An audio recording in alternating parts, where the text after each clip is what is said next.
Isang maulang gabi po ng Sabado sa inyong lahat na mga manonood. Tayo po ngayon ay nasa bayan po ng Taal, Batangas. Dito po sa poblasyon kung saan po malapit yung tinatawag na pailaw sa Taal ngayong Pasko 2023. So medyo maulan po ngayon at traffic pababa po ng Lemery. At ayan, mapapansin nyo po sa gilid yung mga ilaw ay kumikislap-kislap sa gitna po ng malakas na ulan. So marami po ang namamasyal dito tuwing gabi. Dahil ito po ay nagsimula pa nung isang araw. Dahil nakikita ko marami po nagpo-post. Dahil maganda po yung mga pailaw din sa Batangas, sa Taal, Batangas. So tayo ay bababa dito. Papunta ng Lemery, maulan ho. Medyo matraffic. Gawa nga ho ng sumabay ang napakalakas na ulan. Ayan ho, medyo matindi ho ang traffic na ating kinakaharap. Ayan. Sana po ay makalusot sana tayo ng maluwalhati at maayos.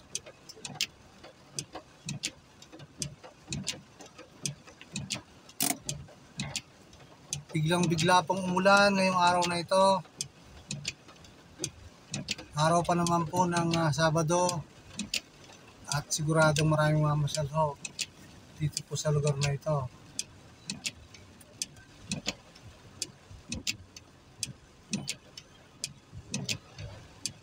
Ayun, yung ibang mga maagang pumunta dito ay medyo nahirapan dahil basa nga ho yung kalye.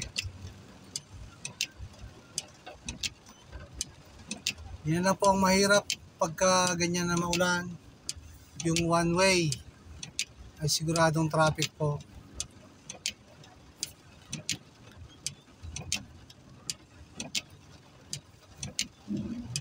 So tayo po ay papasok sa loob ng Taal,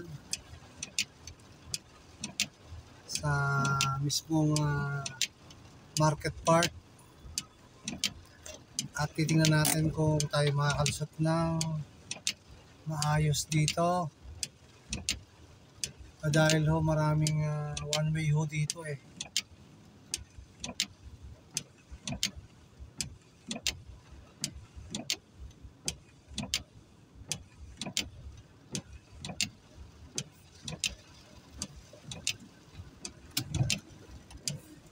So yan, pababa na ho tayo dito sa may kabayanan ng Taal ho. Dito po sa historical o yung maraming ancestral house.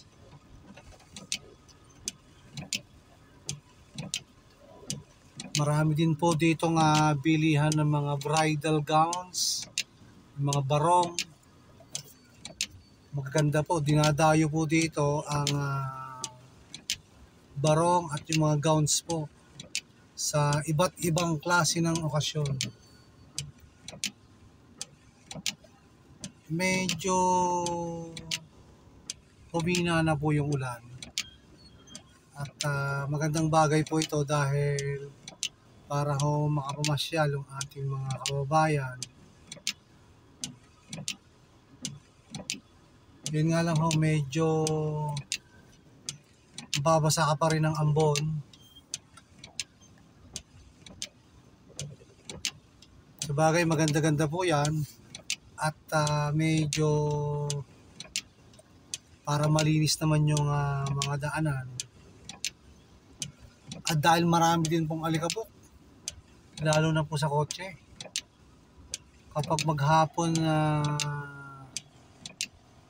nakaparada ka sa tabing daan, kahit nasa garahe, papasukin pa rin ho ng alikabok ang iyong sasakyan. Madami pong mga alikabok. Lalo na po dito kapag yung smog ay umatake na naman na galing po sa Taal Volcano. Parang may mga buha-buhangin sa salamin ng kotse at saka ho yung sa ibang parte pa ng sasakyan.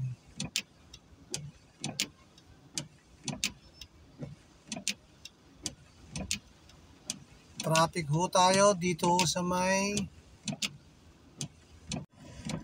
isang maulang gabi po sa inyong lahat, mga ka-YouTube. Nandito po tayo sa Taal, Batangas. Dini ho sa loob ng palengke ay traffic ho. Gawa ho ng umulan. Ay ngayon hong araw na ito ay Sabado. Ay marami hong masyal dini ho sa may pailaw sa Taal sa Paskuhan 2023. So yan ho, nagsimula na ho ang pailaw dito sa bayan ho ng Taal. Puntahan nyo ho ito at maganda ho ang pailaw dito.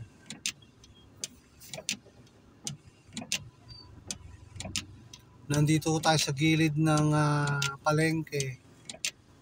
Ito hong kanang side na yan ay nandyan po yung palengke kung saan po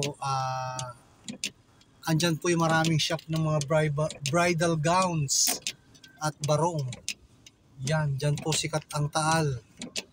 Dyan sa barong at saka sa mga bridal gowns at kung ano-ano pang mga okasyon o mga damit na pang okasyon, nandito ho sa Taal, Batangas. Yan ho, isa sa mga pinagmamalaking produkto ng mga taga-Taaleño, ng mga taga-Taal.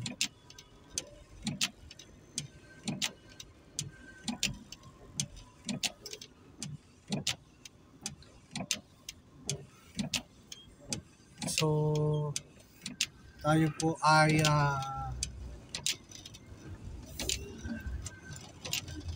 bababa papuntang Lemery. Yan, nakalampas na po tayo sa bayan o sa kabayanan mismo ng Taal. At tayo ay kakanan para po bumaba tayo sa bayan ng Lemery. Ayun. So medyo traffic yung pababa ng Lemery.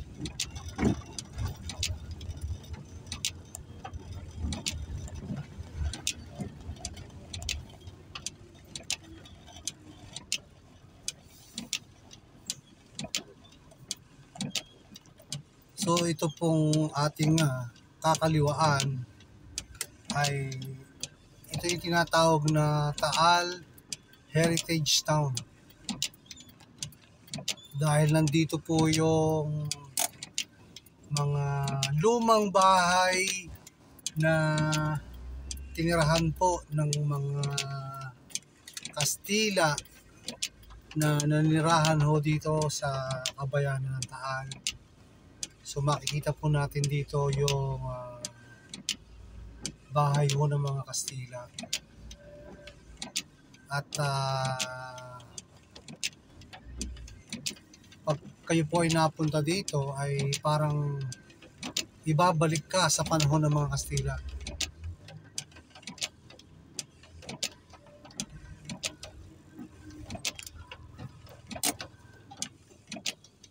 So medyo traffic po pababa ng Lemery.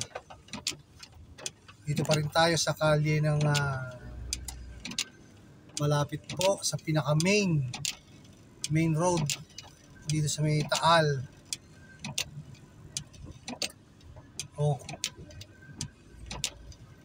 Ayan po. So dito po kakaliwa tayo rito. Ayan, makikita naman ninyo, yan Yung kanan, isa po sa bahay ng Kastila. Nakikita nyo yung mga bintana, yari sa kapis. Sliding door. Sliding window pala. Yan. At yung bandang kanan, ayun, no entry. So ito po yung pababa. Papunta sa Lemery po. Ayan. So traffic talaga dahil ho ay maulan. Yan, nandito na po tayo sa Taal Heritage Town. So yung kaliwa at saka kanan po, karamihan po nandyan pa yung mga bahay na iniwan ng mga ninuno o yung mga unang bahay po ng mga Kastila.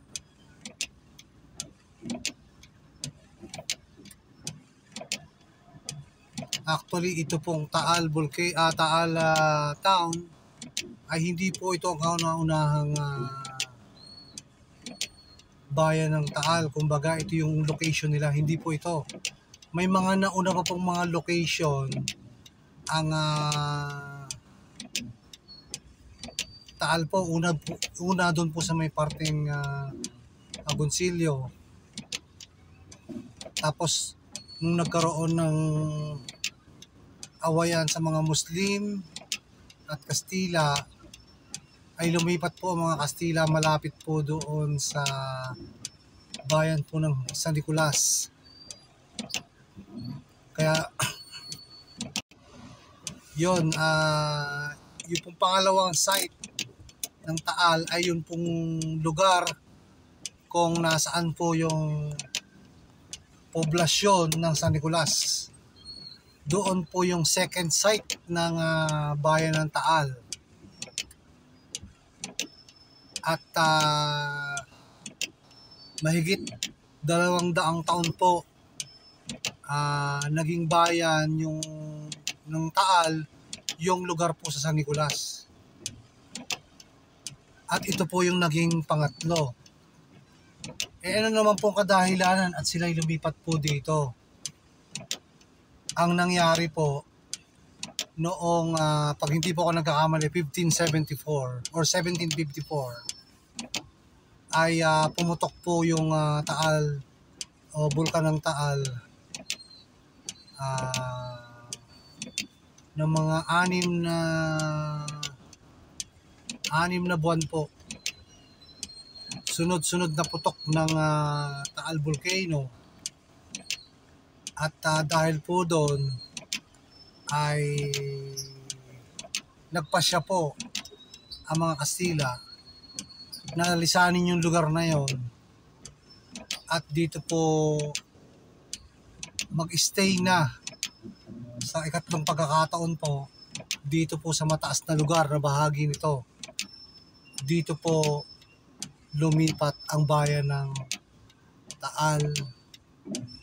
Kaya kung mapapansin nyo po, bakit po yung volcano, ang pangalan ay Taal Volcano, ang Taal po ay narito. Nung una, yan din po ang tanong ko bakit yung Taal Volcano ay Taal ang pinangalan, nandito po ang Taal ay malayo.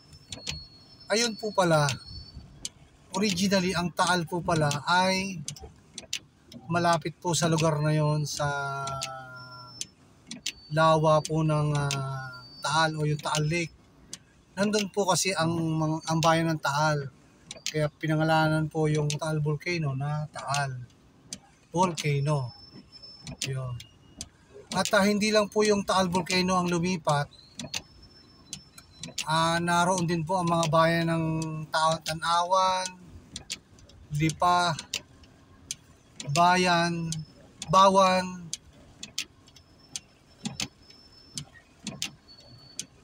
So yun po yung mga kabayanan na kung saan ay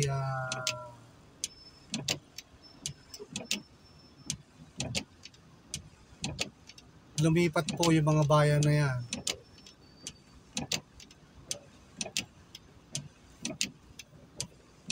Yung bayan po ng Bawan, Lipa, Tanawan, Taal.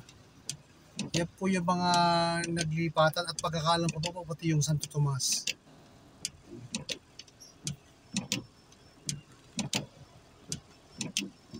So mapapansin nyo po yung kanan, yan po yung bahay ni tinirahan Leon Apasible. At yan naman po ay pinsan ni Dr. Jose Rizal. At yung isa pa niyang kilalang kapatid, ayan po ang tahanan. Makikita nyo po doon sa aking YouTube channel, sa isang video ko doon, kinuhanan po natin yan. Yung loob na naikutan po natin yan. Maganda po pasyalan yan, lalo na po kayo malapit din sa Taal, ay pasyalan nyo po yung bahay ni Leon Apasible.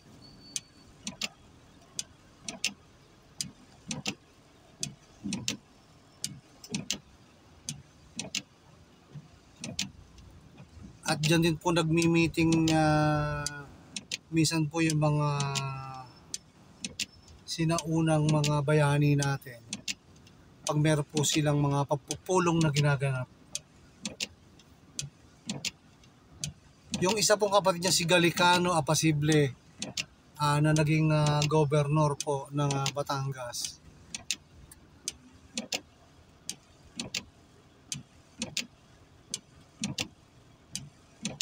Wala pa rin pong tigil ang buhos ng malakas na ulan. Diniho sa may Taal Heritage Town. Marami hong sasakyan ng pababa. Dahil nga ho yung pinakadaanan doon ay naging one way. Kaya ho yan ang nangyari ay usad pagungho ang pagbaba ng mga sasakyan papunta ho sa bayan ng Lemery.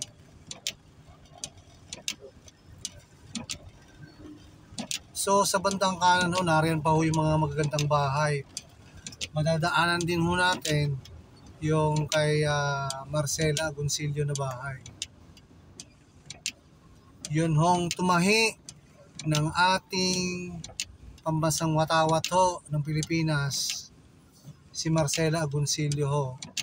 Ang tumahi ng ating bandila ay nariyan ho ang bahay.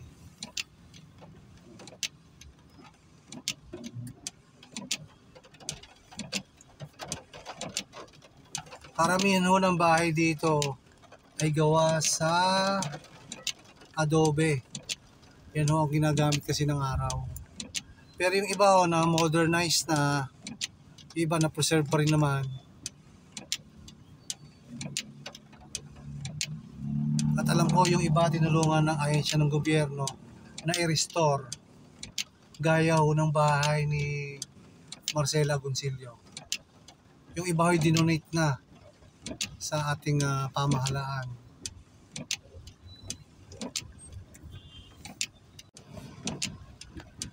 Nandito pa rin po tayo sa Taal Heritage Town. Ayan, merong kainan dito. Sangyupsal. Ito po yung bahay ni Marcela Agoncillo. Yang sa kanan po na yan. Yan ho ang kanyang bahay. Ayun ho, parang pinaganda ho. Mapapansin nyo ho dyan na ang bintana ay sliding window na yari sa kapis. Lahat ho yan. Kaya ho ang bahay ng araw ng mga Kastila ay napakaaliwalas ho. Hindi ho katulad ngayon, pag nagpatayo ng bahay ay ilan lamang ho yung bintana. Samantalang ho ito ho, halos lahat ho, mapapansin ninyo.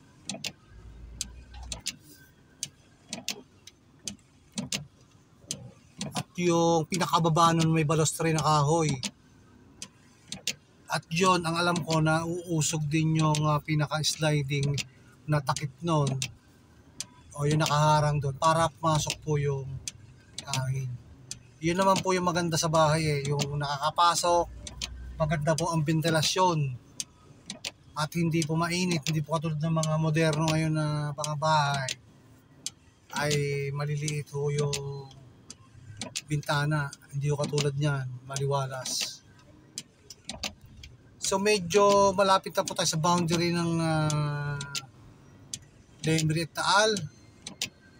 At yung pakanan ho na yan yung po yung tulay kung saan naroon yung Pansipit Bridge, na doon naman po naroon yung Pansipit River na nakadugtong hanggang doon sa may Palanas area at dumidiretso po yan ng Bulkang Taal.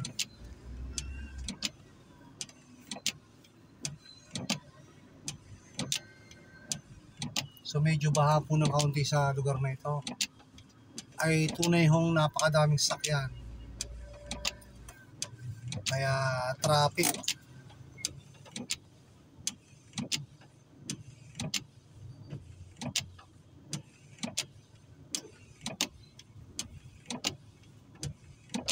So dito na lang muna po ang ating vlog ngayong araw na ito. O ngayong gabing ito. Isang mapagpalang araw po sa inyo mga ka-YouTube. Kung kayo po'y bago sa aking channel, mangyari lang po na mag-subscribe po kayo para po sa ibang mga video pa po na aking i-upload dito na may kaugnayan po dito sa lalawigan ng Batangas. Ayan. So isang mapagpalang araw, isang mapagpalang gabi pala sa inyong lahat. And mag-ingat po tayo dahil uso po ngayon yung sipon at saka ubo. Ay tayo po yung mag-ingat dahil matindi po ang trangkaso ngayon. Pag tinangkaso ka, pag sinipon ka, siguradong masakit ang ulo. At yun ay base po sa mga report ng mga lumalabas. So, bye-bye muna po and thanks po sa panonood.